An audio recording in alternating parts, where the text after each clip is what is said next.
ఈరోజు మన రెసిపీ వచ్చేసండి కచ్చి మామిడికాయలతో మ్యాంగో జామ్ అనేది ప్రిపేర్ చేసుకుందామండి.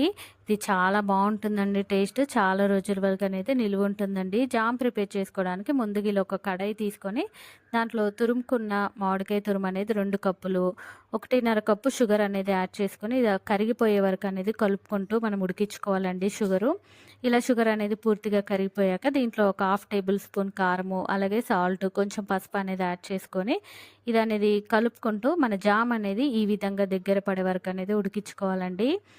ఇదనేది మనకి తీగ పాకం వస్తే జామ్ అనేది రెడీ అయిపోయినట్టండి. స్టవ్ ఆఫ్ చేసి తీసుకుందామండి.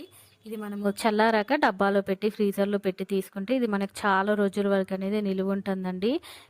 ఇదనేది పిల్లలు కూడా చాలా ఇష్టంగా తింటారండి. జామ్ అంత బావుంటుందండి. తప్పకుండా మీరు కూడా ఒక్కసారి ఈ విధంగా ట్రై చేసి నాకు కామెంట్స్ చేయండి. ప్లీజ్ లైక్ చేయండి. అలాగే ప్లీజ్ మర్చిపోకుండా సబ్స్క్రైబ్ చేయండి.